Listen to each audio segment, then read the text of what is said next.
Enfoui dans les profondeurs des royaumes mortels, il s'agite et complote, observant, attendant patiemment leur heure.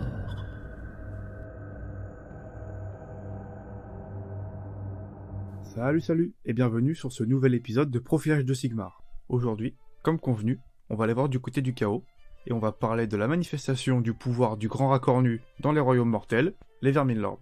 Donc, comme d'habitude, on va d'abord parler un peu de la figurine, ou plutôt des figurines.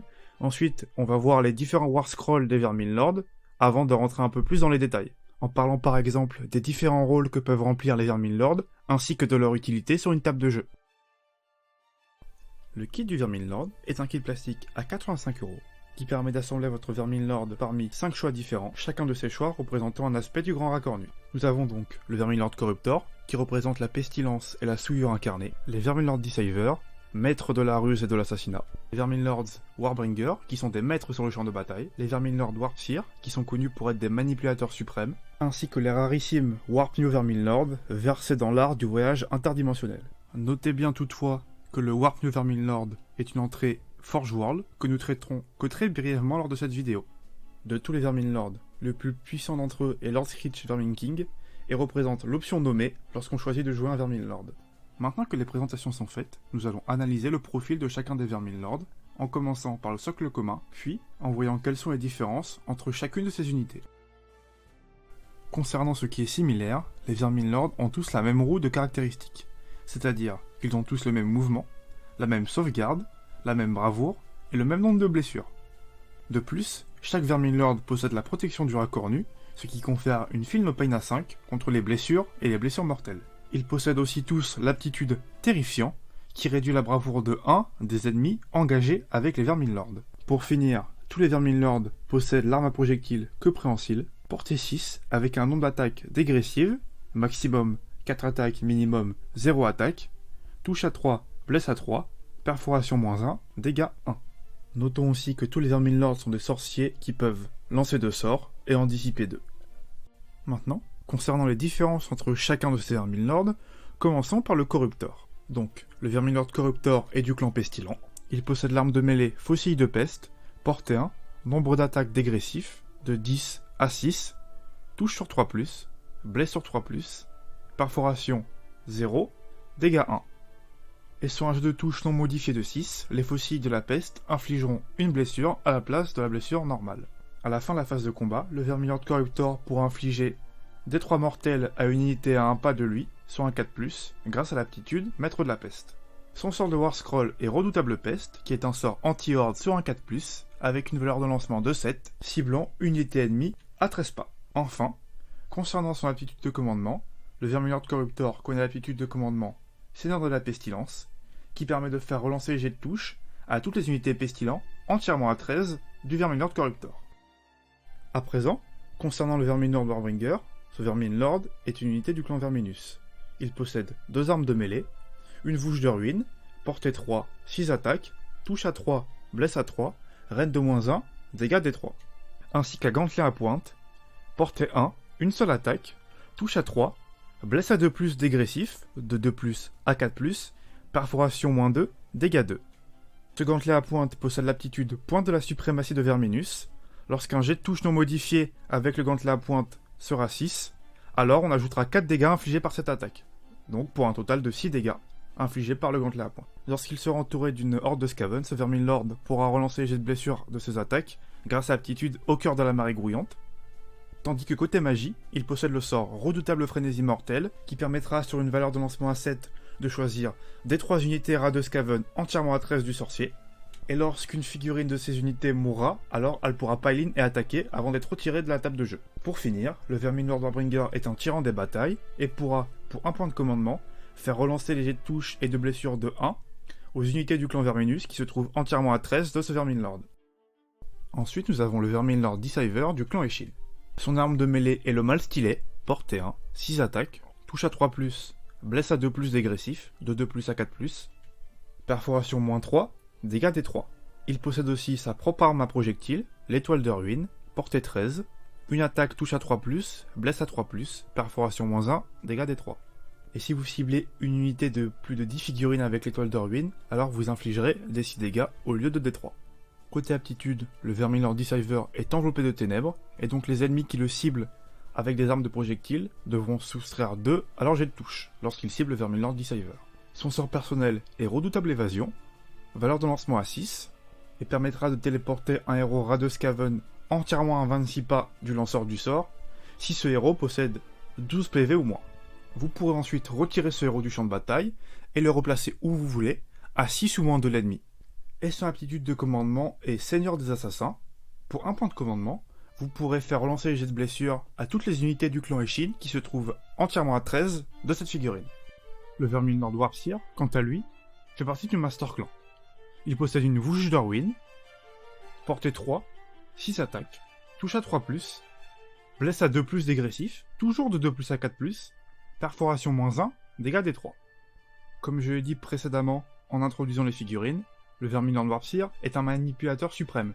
Cela se traduit en termes de règles par l'aptitude Les Grands Manipulateurs, qui permet au Vermilord Warpseer de vous conférer un point de commandement sur un jet de 3+, au début de la phase de héros, et dans le cas où vous ferez un jet de 6, alors vous gagnerez des 3 points de commandement au lieu d'un seul. En plus de la protection du raccord nu, le Vermilord Warpseer possède une orbe de vin, qui l'autorise à relancer ses jets de sauvegarde ratés. De plus, une fois par bataille, il peut décider de lancer cette orbe sur un ennemi à 13 pas pour lui infliger des 6 mortels. Son sort de War Scroll est Redoutable Maltornade, qui permet d'infliger des 6 mortels et de ralentir un ennemi à 26 pas sur une valeur de lancement à 8. Enfin, son aptitude de commandement permet d'immuniser à la déroute toutes les unités Skaven se trouvant entièrement à 26 pas du Vermilord Warpseer. Toujours en restant du côté du Master Clan, on va aborder très rapidement le Vermilord Warpno.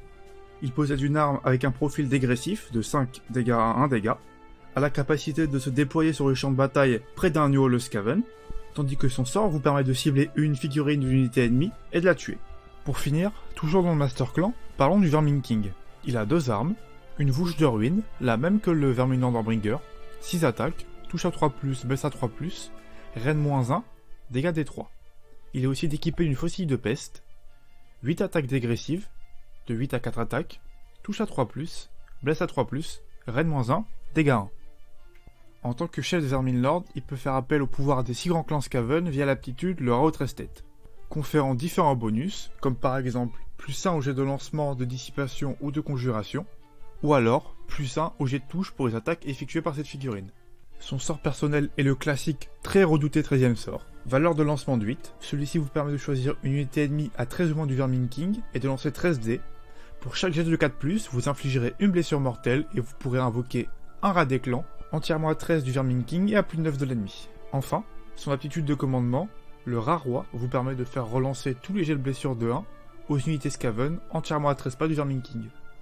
Maintenant que les profils de tous les Vermilord ont été présentés, nous allons voir quels sont les différents rôles que peuvent remplir ces unités, ainsi que les Vermilord les mieux qualifiés pour le faire.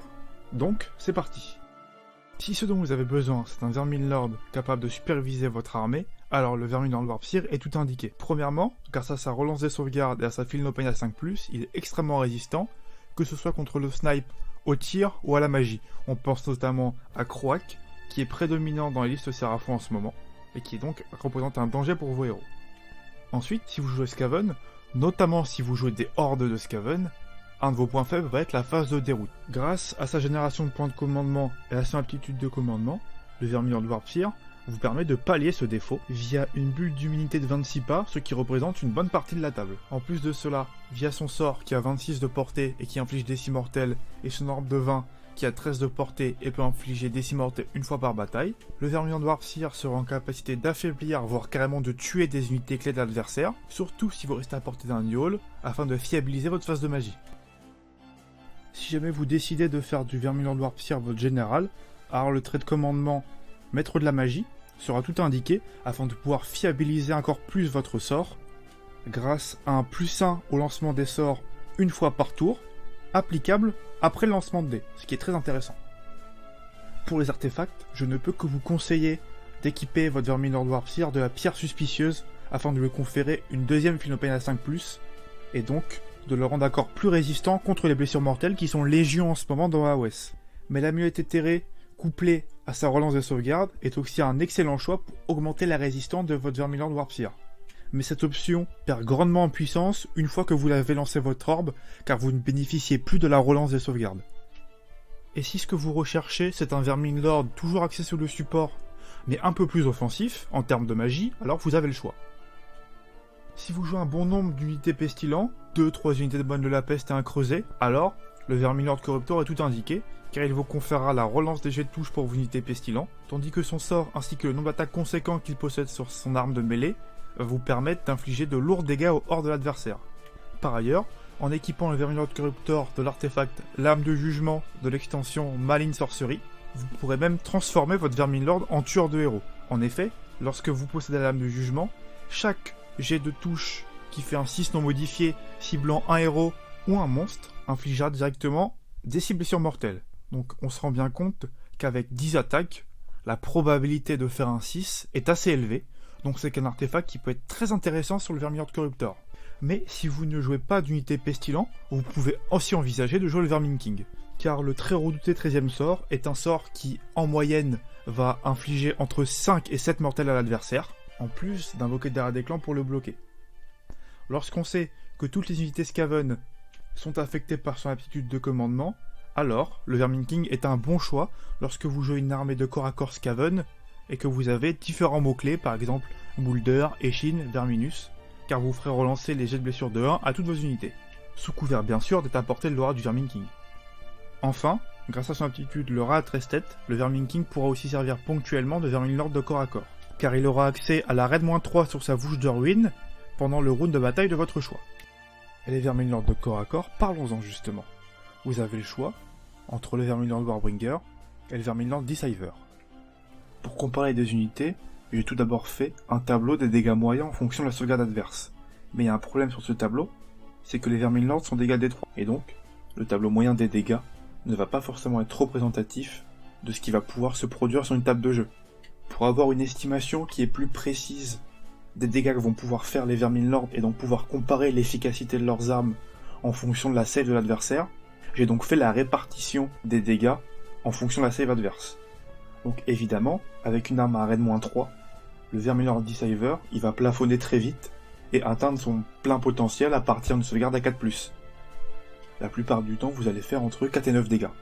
Mais, vous avez quand même la probabilité de faire entre 10 et 12 dégâts, ce qui vous permet d'aller pouvoir challenger la plupart des behemoths, comme un keeper ou un buveur de sang, et de représenter une vraie menace pour cette unité. Et même sur une sauvegarde à 3+, pensons par exemple à un Cavalos, vous êtes extrêmement dangereux pour lui, car vous avez une chance sur 5 de le tuer lors de votre première activation. Le Warbringer, lui, possède une Vouche de Ruine, qui est une arme qui n'a qu'une reine de -1. Donc évidemment, plus la sauvegarde de l'adversaire va être élevée, moins le Warbringer va être efficace. Et inversement, lorsque la sauvegarde de l'adversaire va être faible, alors le Warbringer va être plus efficace en termes de dégâts.